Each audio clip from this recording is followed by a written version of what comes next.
यूं तो भारत पाकिस्तान विभाजन पर कई कहानियां लिखी गई हैं, लेकिन सादत हसन मंटो की लिखी कहानी टोबा टेक सिंह जैसी हृदय स्पर्शी मार्मिक कहानी शायद ही कहीं आपको पढ़ने को मिले। तो चले आज सुनते हैं टोबा टेक सिंह सादत हसन मंटो की कहानी दादी की जुबानी। भारत के विभाजन को 2-3 साल बीत चुके थे। तभी भारत और पाकिस्तान दोनों देशों की सरकारों को एक बात सूझी। बात दोनों देशों के सामान्य कैदियों के सामान्य पागलों की अदला बदली के बारे में थी। सोचा गया कि दोनों देशों के पागलखानों में रह रहे पागलों की अदला बदली भी कर दी जाए। इस योजना पर काफी सोच विचार हुआ। बुद्धिमानों के इस फैसले के अनुसार दोनों देशों के ऊंचे अफसरों की बैठकें की गईं। इसके बाद पागलों की अदला बदली के लिए एक दिन तय कर लिया गया। लाहौर के पागलखाने में भी यह समाचार पहुंचा। समाचार पहुंचते ही वहां बड़ी दिलचस्प और विचित्र बातें होने लगीं। एक मुसलमान पागल पिछले 12 साल से जमींदार नामक अखबार पढ़ता था। उसे पागलों के बीच खूब पढ़ा लिखा समझा जाता था। उसके एक दोस्त ने पूछा, मौलवी साहब, यह पाकिस्तान क्या होता है? उसने पहले तो काफी सोच विचार किया, फिर विश्वासपूर्वक जवाब दिया, भारत में एक ऐसी जगह का नाम पाकिस्तान है जहां उस्तरे बहुत बनते हैं। जवाब सुनकर उसका दोस्त संतुष्ट हो गया। इसी तरह एक सिख पागल ने दूसरे पागल से पूछा, सरदार जी, हमें भारत क्यों भेजा जा रहा है? हम तो वहां की बोली भी नहीं समझते। दूसरा मुस्कुरा कर बोला, मुझे तो भारत की बोली आती है। वहां के लोग बड़े शरारती किस्म के होते हैं। एक मुसलमान पागल ने नहाते समय पाकिस्तान जिंदाबाद का नारा इतनी जोर से लगाया कि फिसलकर फर्श पर गिर गया और बेहोश हो गया। यहां कुछ पागल ऐसे भी थे जिन्हें पूरी तरह पागल कहना भी मुश्किल था। इनमें अधिकतर ऐसे हत्यारे थे जिनके रिश्तेदारों ने पागल खाने के अफसरों को कुछ दे दिलाकर वहां भिजवा दिया था, जिससे वे फांसी पर चढ़ने से बच गए थे। ऐसे लोग कुछ कुछ समझते थे कि भारत का विभाजन क्यों हुआ है, लेकिन उन्हें भी सारी घटनाओं की जानकारी नहीं थी। उन्हें अखबारों से समाचार नहीं मिल पाए थे और पागल खाने के जो चौकीदार थे वो अनपढ़ थे।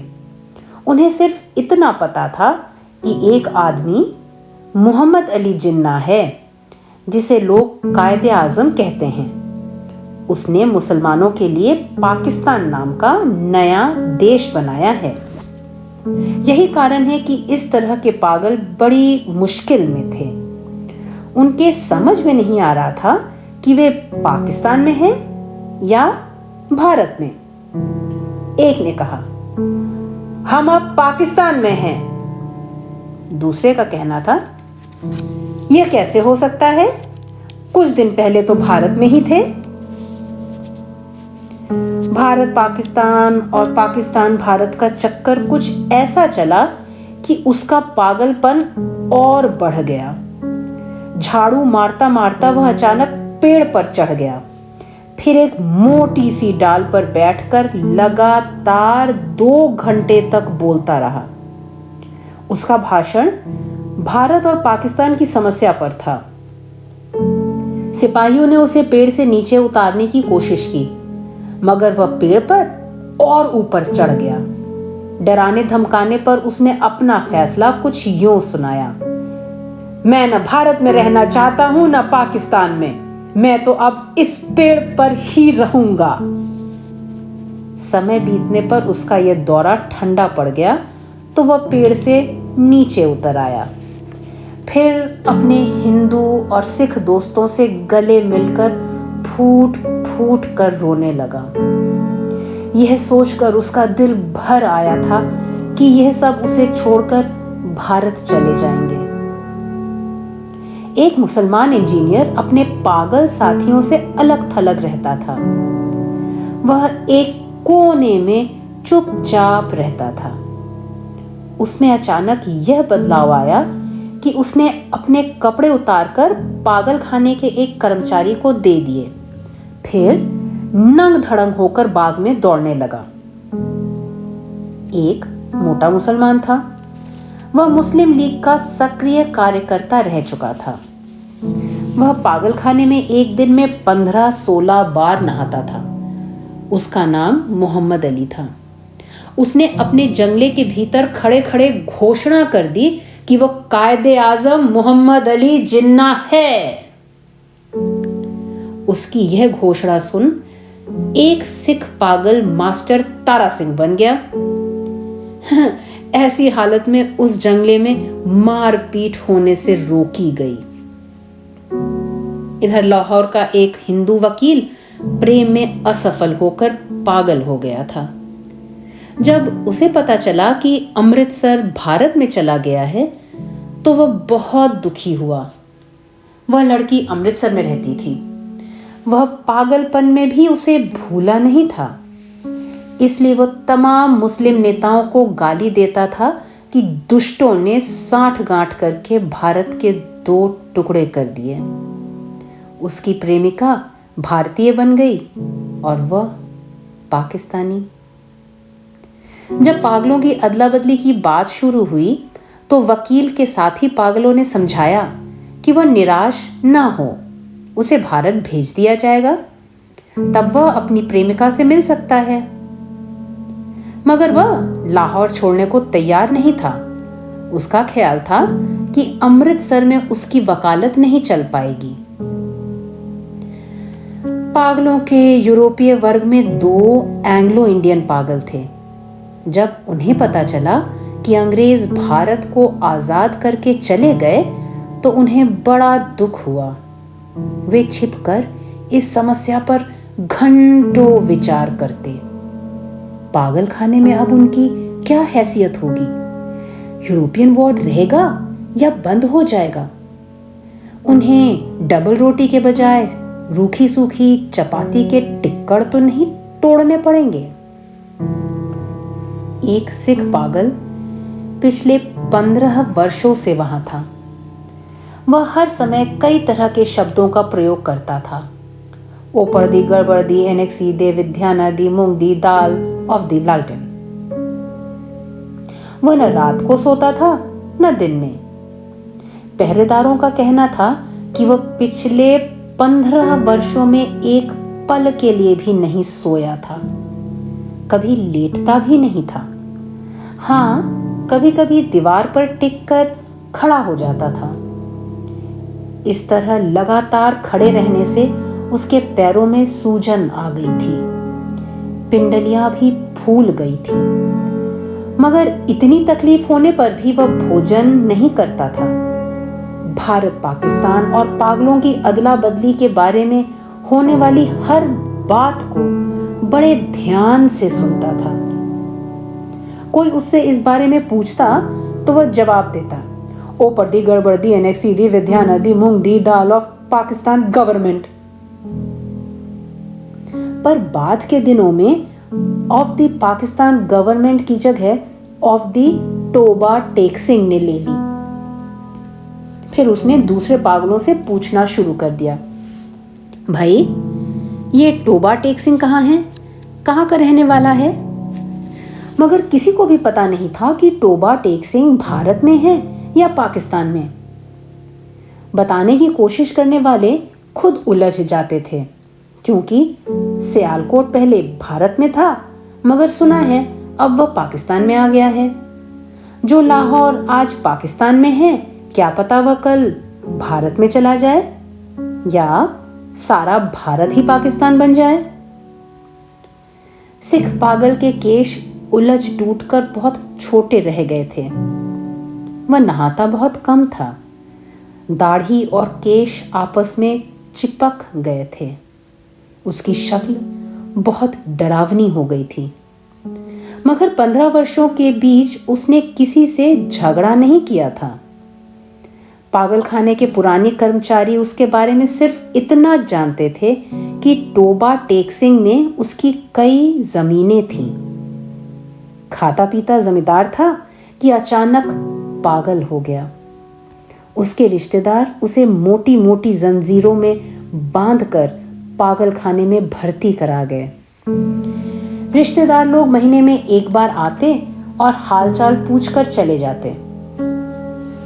जब भारत पाकिस्तान की गड़बड़ शुरू हुई तो यह सिलसिला भी बंद हो गया।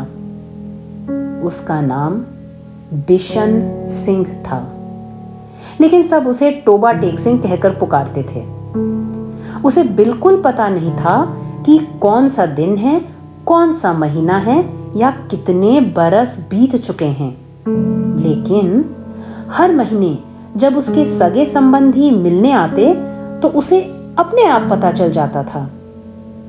तब वह चौकीदार से कहता, उसकी मुलाकात आ रही है। उस दिन वह ठीक से नहाता, खूब साबुन लगाता और सिर में तेल डालकर कंघी करता, अपने कपड़े निकलवा कर पहनता और सज संवर कर उनके पास जाकर खड़ा होता। वे कुछ पूछते तो चुप रहता, कभी कभी ओ पर्दी गड़बड़ दी जैसा कुछ बड़बड़ा देता था। उसकी एक बिटिया थी जो दिन प्रतिदिन बढ़ती बढ़ती 15 वर्ष की जवान हो गई थी। बिशन सिंह उसे पहचानता नहीं था। जब वह बच्ची थी तब भी उसे देखकर रोती थी और जवान होने पर भी उसके आंखों से आंसू बहते थे। पागलखाने में एक पागल ऐसा भी था जो अपने को खुदा कहता था। बिशन सिंह ने उससे पूछा, टोबा टेकसिंग भारत में है या पाकिस्तान में?